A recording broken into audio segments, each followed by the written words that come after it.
What's going on, YouTube? And welcome back to Goal Line Hockey. It's your boy, Kevin Forte. And today, yes, we're heading up to Alberta, the Edmonton Oilers. What a just crazy month it's been for the Edmonton Oilers. They win the first round. Nice stuff. They play in the Battle of Alberta, right? They play the Calgary Flames. They dominate, win that series in 5 games. The Calgary Flames were my pick to go to the Stanley Cup final in the West. Yeah, they get bounced in 5 games against the Oilers. So they're on such a high. And then they get swept by the Colorado Avalanche. They even get Paul Bissonnette from whatever, Spittin' Chicklets to shave his head, right? So they were on such a high. And then things just fell apart. And what is the leading contributor to that, you may ask? Goaltending. We're going to talk about that today. That is the main focus this summer for the Oilers. So we'll get to that. So this is from NHL Trade Rumors. They mentioned 3 Oilers who aren't expected back next season include Evander Kane. We're going to get to that in a second. Mikko, Koskinen, and Derek Broussard. Now, since the making of this video, Mikko Koskinen has already signed in Europe to play overseas. I have heard him, rumors that he's linked to the Maple Leafs. If you're the Leafs, do not do that. I think any Oilers fan would tell you, you don't want Koskinen. Especially in Toronto, you wouldn't do well there. Nothing against Koskinen, that's just stating a fact. And I remember him in the brutal days of the New York Islanders being a goaltender. And yeah, let him go back to Europe. Derek Broussard was a deadline pickup from the Philadelphia Flyers. He's actually pretty good. I remember him with the New York Islanders. He played on the Coyotes. He spent this season with the Flyers.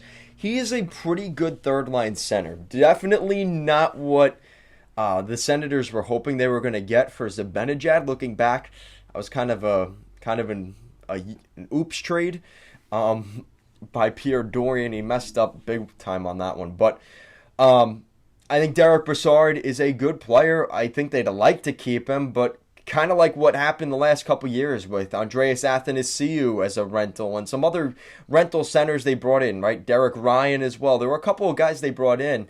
They can't keep them. They don't have the cap space. And Evander Kane.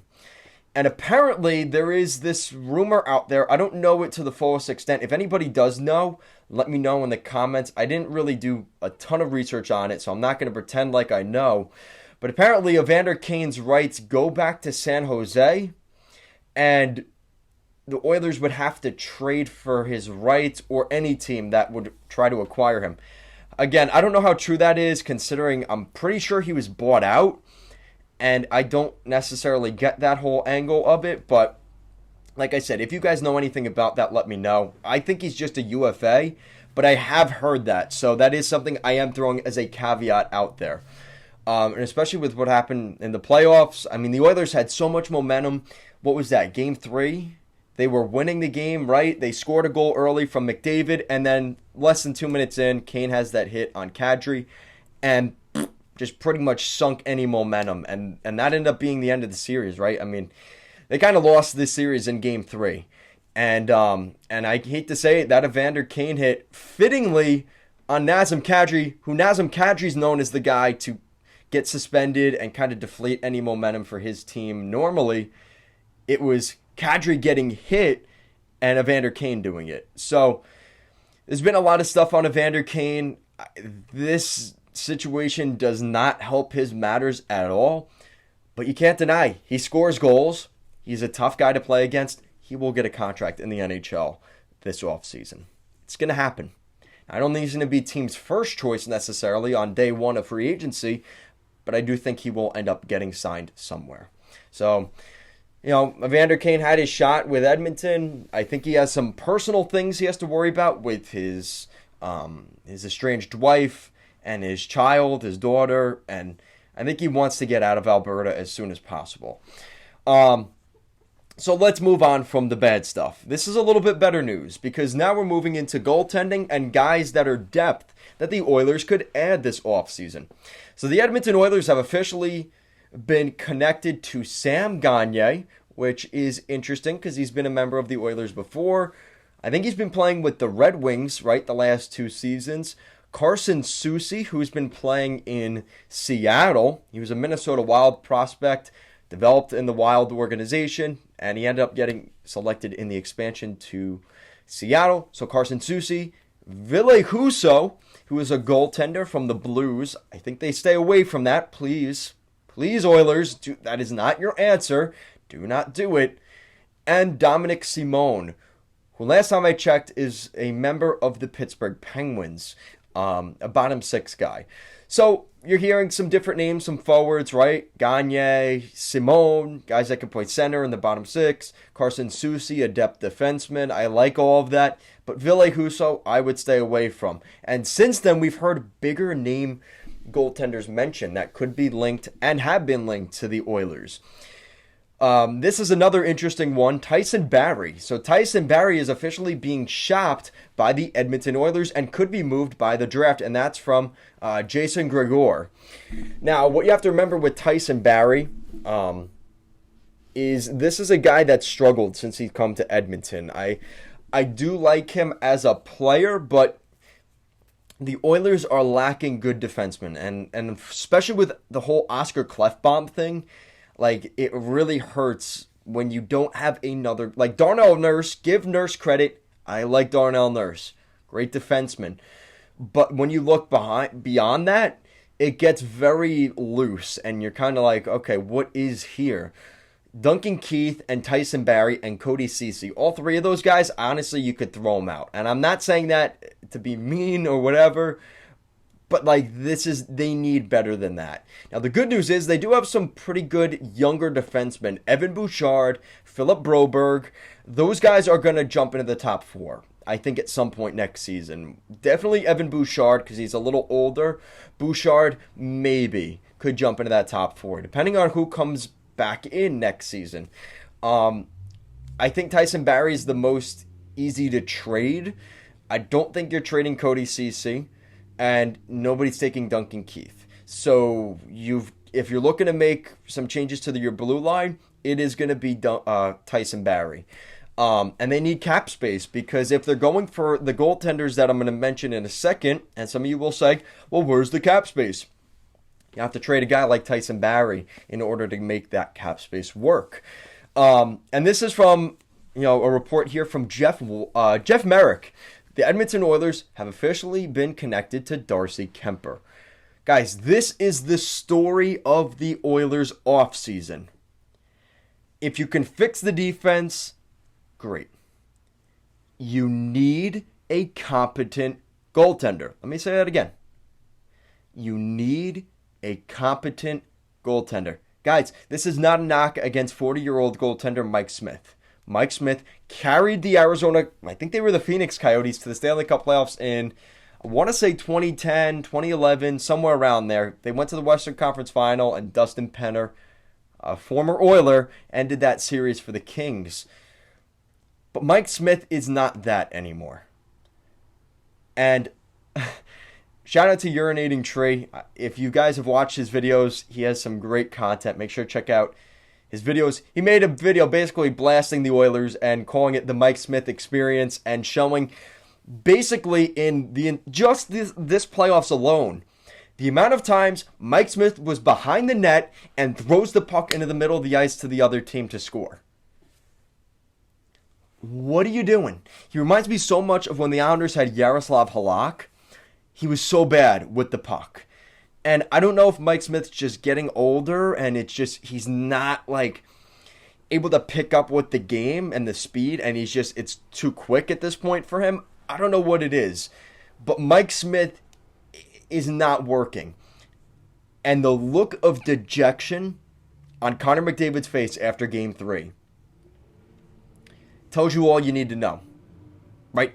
You have to get a goaltender.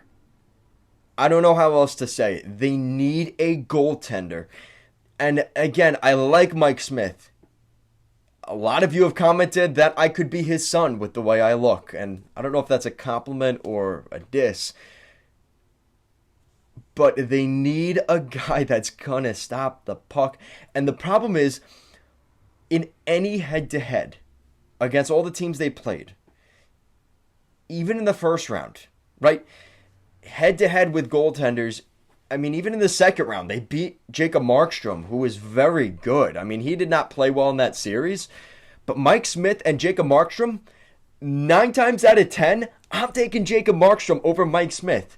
Who is not doing that, right? Maybe a super biased Oilers fan, maybe. They need a guy that's going to help them out there because, I mean, even in this series, they were playing Pavel Francouz at points. When Darcy Kuemper was hurt, it just leaves me bewildered. I don't get it. I do not get it for the Oilers. Then they're throwing Stuart Skinner in throughout the season and putting him into the tire fire. Completely mismanaged Stuart Skinner so far. That's really frustrating. I don't know. They need a goaltender. That is it. And again, if they could fix some things on the blue line, that's even better. Like you need to be proactive here. Yes, you went to the Western Conference Finals, but you got clapped by the Colorado Avalanche. Now that is saying something, but it's also not saying something because they also pretty handedly took over the Western Conference in general, did the Avalanche. So, like I said, one of the names mentioned is Darcy Kuemper. I do like Kuemper. We've also heard Ville Husso. I am not a fan of that. I don't think Ville Husso's the answer. You're also going to hear guys like Jack Campbell mentioned. I think he's staying on the East Coast, whether that's Buffalo or Jersey or one of those teams over there. I think that's where Campbell's going to end up. But there are options for the Oilers, right? Let me know what you guys think for goalie-wise. Who would you like to see as the starter for the Oilers next year?